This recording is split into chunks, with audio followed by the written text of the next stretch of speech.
안녕하셨습니까? 지난주엔 제가 피정을 다녀왔어요. 참 좋은 시간이었고요. 제가 피정 중에 생각한 여러 가지 것들을 혹시 몇몇 분들과 개인적인 만남을 갖게 된다면 함께 나누면 참 좋겠다라고 하는 생각들을 많이 했었습니다. 자, 오늘은 지난주에 말씀드린 것처럼 의정부 교구에서는 무엇을 하려고 하는 것일까에 대해서 말씀을 드릴게요. 잠깐 지난 시간에 말씀드린 것을 조금만 요약해서 말씀드려 보면, 우리가 탄소 중립이라고 하는 것을 이룩해야 돼요. 2050년경까지는. 그런데 이제 그 과정에 함께 그 방향으로 가야 된다는 것은 다 알고 있어요. 모든 나라가 알고 있는데, 지금은 어떤 상황이냐면 국제적으로 야, 네가 좀 먼저 해. 네가 좀 더 많이 해. 우리는 좀 아직 더 물건 만들어야 돼서 힘든데, 네가 하면 나도 보고, 너 하는 거 보고 나도 할게.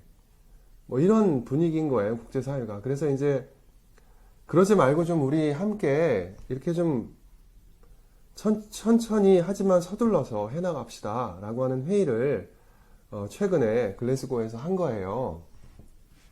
기후위기 정상회담을 했는데, 이제 그 자리에서 교황님도 말씀을 하셨고요. 그러지 말고 좀 형들이 더 많이 가진 나라가, 더 많이 발전된 나라가, 더 경제적으로 부유한 나라가 더 많이 내놓고 좀 애를 써야 되는 거 아닙니까? 라고 하는 말씀을 하셨죠. 자, 우리 한국교회에서도 교구마다 여러 가지 모습으로 애를 쓰고 있어요. 이제 그 중에 수원교구가 좀 크게 교구 전체적인 차원에서 재생에너지로 전환하겠다. 성당에서 쓰는 모든 에너지를 전환하겠다라고 발표를 하면서 이제 큰 반응을 이끌었죠. 하지만 그것은 서울교구도 하고 있는 일이었고요. 대전교구도 하고 있고, 원불교도 해왔고, 또 뭐 몇몇 본당에서 개별적으로도 하고 있는 일이었는데, 자, 그래서 이제 우리 의정부 교구는 무엇을 하려고 하는가에 대한 말씀을 이제 오늘 드려볼게요. 자, 의정부 교구는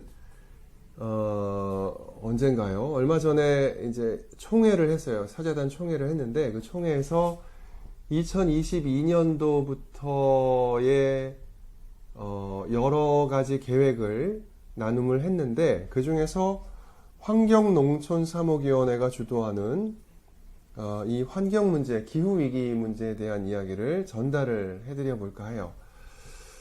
공동의 집인 지구에서 생태 시민으로 살아가기, 이 문구를 우리가 마음속에 좀 많이 간직을 했으면 좋겠어요. 공동의 집인 지구에서 생태 시민으로 살아가기. 이 이미지, 사람은 마음으로 산다라고 하는데요. 이 마음은 어디에 있는가? 나도 모르게 내가 가지고 있는 근원적인 어떤 무의식 같은 것에서부터 출발하는 것 같아요. 어렸을 때 엄마한테 사랑받고 싶어. 아니면 친구들이 나를 인정해줬으면 좋겠어. 내가 뭔가 공부를 잘하면 그렇게 되지 않을까? 아니야, 굉장히 멋진 외모를 가지면 그렇게 되지 않을까? 하는 여러 가지 근원적인 욕망들이 있는데, 자, 우리가 공동의 집인 지구에서 생태 시민으로 살아가고 싶다라고 하는 마음들을 우리 자신이 막 가져보는 거야. 공동의 집, 여럿이 함께 살아가는 이 집에서 생태 시민으로, 생태 시민이라고 하면 프란치스코 성인의 모습을 떠올리시면 좋을 것 같아요. 성 프란치스코처럼 나도 살아가고 싶다라고 하는 마음을 이제 계속 가져보는 거죠. 기후위기 극복을 위해 행동하는 그리스도인이라고 하는 표어를 가지고 시작을 해요. 기후위기 극복을 위해 행동하는 그리스도인의 마음은 뭘까? 자, 생태적 회심은 본연의 자리로 돌아가는 것이다 라고 말을 합니다. 본연의 자리. 우리 본연의 자리가 뭘까? 우리는 오랫동안 창세기에 나오는 다스려라 라고 하는 하느님께서 주신 사명이죠. 다스려라, 이 세상을 다스려라 라고 하는 이 역할을 충실한 청지기, 충실한 관리인으로서 보다는 뭔가 우리가 마음껏 세상을 써도 좋다라고 하는 권리를 부여받았다고 생각을 해왔죠. 그 결과 오늘날 인간이 신의 자리, 호모데우스로서 신의 자리를 차지하고자 하는 것이 아닌가.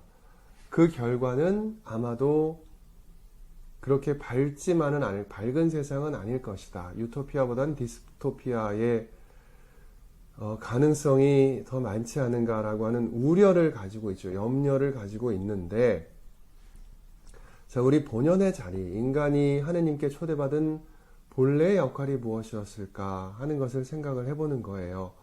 자, 능동적 협조자라고 하는 표현을 합니다. 협조는 하는데, 그냥 뭐 누가 하라고 하면 하고 나는 뭐 그냥 가만히 있는 게 내 역할인 것 같아 라고 하는 게 아니라 능동적으로 창조 사업에 참여하는 협조자라고 하는 개념인데요. 자, 하느님께서는 계속해서 창조 사업을 하고 계시죠. 그 창조 사업에 우리가 참여한다라고 할 때 그 참여의 역할은 무엇인가? 파괴된 질서를 회복시켜 가는 것이다 라고 하는 거예요. 자, 우리가 누군가 책임을 물어서 뭐 쟤 때문이야, 너 때문이야, 너무 그렇게 물건 쓰는 거 아니야 라고 누군가를 비난한다고 해서 또 탓을 한다고 해서 이 문제가 해결되지 않아요. 잘못했던 사람도 잘했던 사람도 기후위기에 한 몫을 담당했던 사람도 그렇지 않은 사람도 함께 가야 돼요. 자, 일단 비난하려고 하는 태도는 우리가 그러지 않으려고 애를 써야 되고요. 그 다음에 자포자기 하는 마음. 어차피 우린 다 망했어. 그냥 막 여름에 그냥 실컷 에어컨 틀고 막 그냥 방 안에 있으면서 맨날 생각하는 거죠. 기후위기인데 큰일 났네. 기후위기인데 우린 다 망했어. 어차피 안 돼. 이건 뭐 기술의 문제지. 인간은 어차피 도덕적으로 회개하기는 글렀어. 이렇게 생각하지 말고, 자, 꾸준히 작은 실천을, 우리 사회사무국장님이 좋아하는 표현이죠. 천천히, 그러나 구체적으로 서둘러서 이 일을 해나가야 할 텐데, 자, 우리 교구에서 하려고 하는 일을 크게 두 가지 방향으로 생각할 수가 있어요. 하나는 연대와 교육, 하나는 실천 목표를 잡아서 해마다 무엇인가를 실천하는 것인데, 먼저 연대와 교육에 대해서 말씀을 드려보자면, 연대는 손을 잡는 거죠. 함께하는 것. 자, 함께하는 주체는 크게 세 가지일 것 같아요.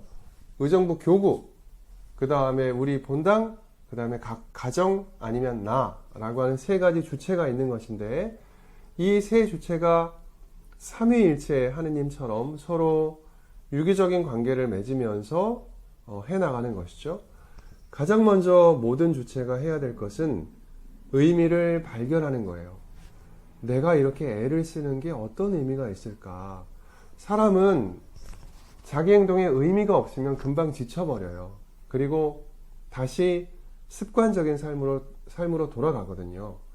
그냥 먹고 즐겁게 살면 되지 뭐. 내가 뭐 어떻게 해.